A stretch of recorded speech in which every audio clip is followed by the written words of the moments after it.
The demand for power is spiking in Taiwan. Global energy is unstable, and a potential blockade could cut off the country's fuel imports. So, can Taiwan afford to say no to nuclear power?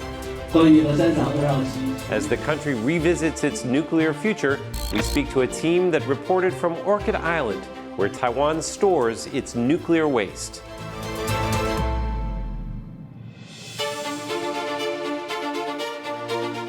Orchid Island, or Lanyu, lies off the southeastern coast of Taiwan.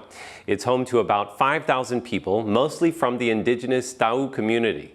Remote and sparsely populated, Orchid Island was for years used as a dumping site for thousands of barrels of low-level radioactive waste from Taiwan's nuclear power plants. Finding Formosa, a TaiwanPlus documentary series, recently returned to Orchid Island to examine its decades-long nuclear waste controversy. Joining us in the studio, writer and director Alex Rednaxala. Alex was also behind Broken News, an award-winning TaiwanPlus docuseries, and producer Ting Ye, who also works as a freelancer for TaiwanPlus. Welcome you both to the show. Let me start with you, Alex. Why did you want to tell this story? I read a New York Times article about it a very long time ago, 5 or 6 years, and it stuck in the back of my mind. There was a very powerful image of the indigenous people on the island. I think they were sort of hurling yellow barrels off a cliff into the ocean. And I read it was a very long article, I remember, but it stuck with me for years, and I wanted to do something about it. Because I looked back, and there were decades and decades of reporting on the issue. It kind of was a story that was ongoing.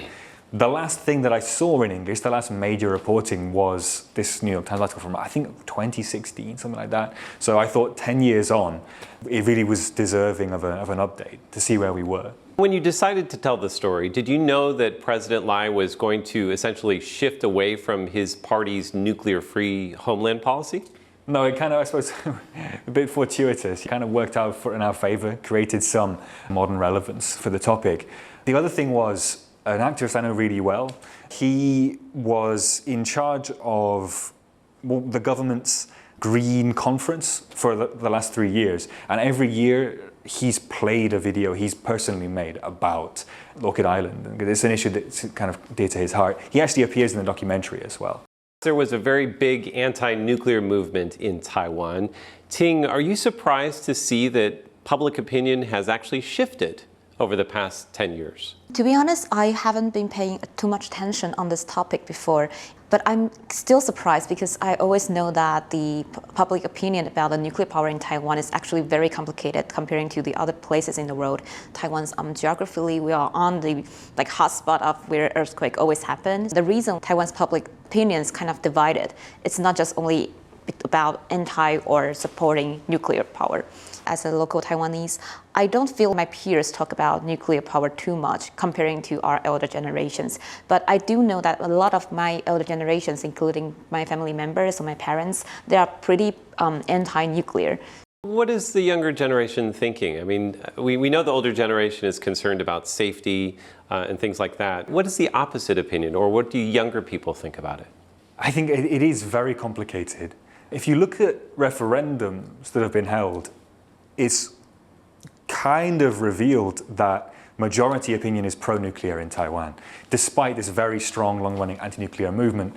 The younger generation, it's hard to say. On Orchid Island, what we found was that most younger people, they had more of a sort of let it go, sort of laissez-faire attitude to the issue. We don't like it, but ultimately I want to go and making money and running my business or attracting tourists or whatever. So there was much less of a powerful anti-nuclear feeling among the younger generation on Orchid Island. When you decided to go to Orchid Island, what were you looking for?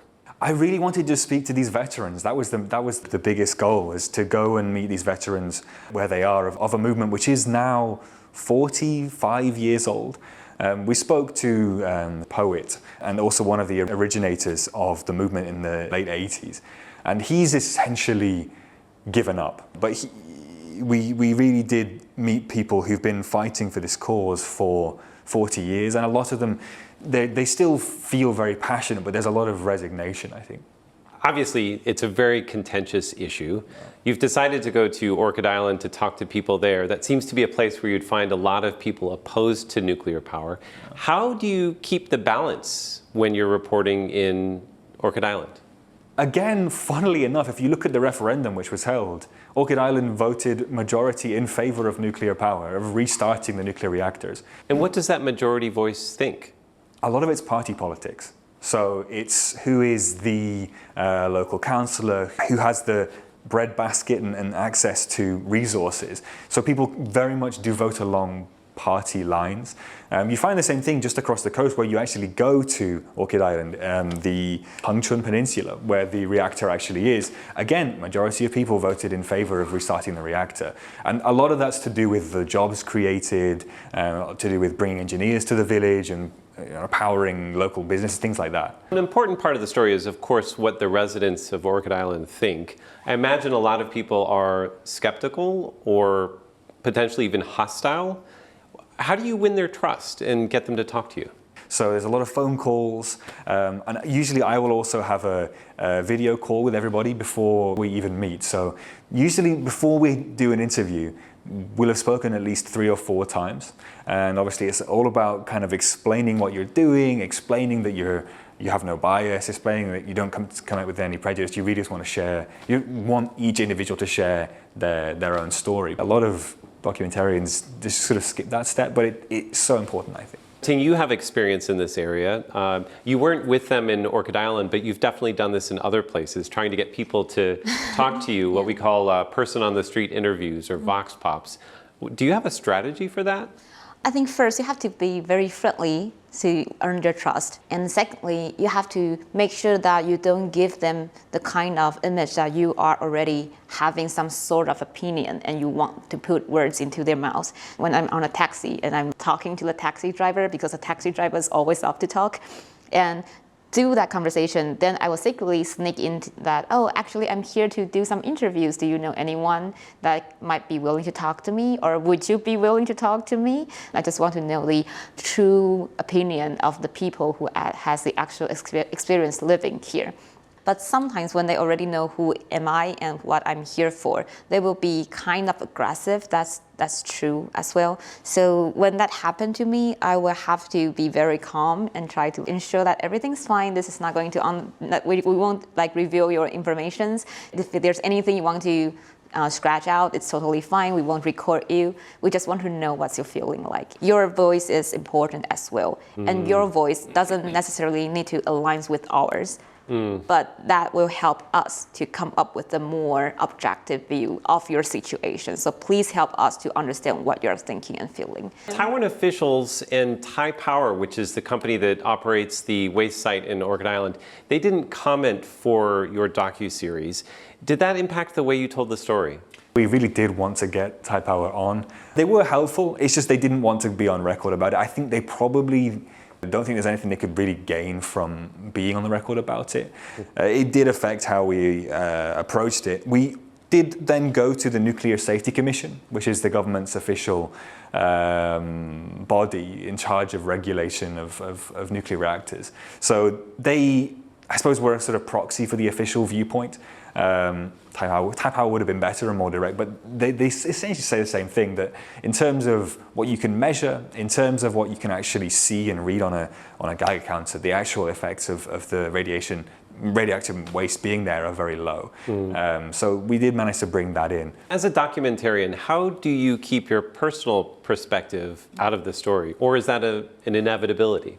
It's like people who pretend that they can write without putting politics into it. I think it's somewhat impossible. Your perspective is always going to filter in some way, especially because I edit the episodes myself. I think if you have a director and an editor who's separate, then it is probably, you can get closer to a complete, or to a sort of neutral stance. But I think if I'm going to direct it and edit it, inevitably my own beliefs will filter in. But I try not to editorialize at all with the narration. I really don't put my opinions into that, really. I just fill in some facts that we didn't get that are important, and then the rest of it I just let the interviewees do all the talking. So it's this, I'm always aiming for that pure, perfect idea of a non-biased story, but it is probably impossible to achieve. Ting, you worked very closely with Alex and the team to get this series on the air. How do you think it is going to resonate with our viewers? By setting up the background informations from the opening narrations or maybe some speak from the interviewees to get the information smoothly and also build up the knowledge base for our audience, that's the first step.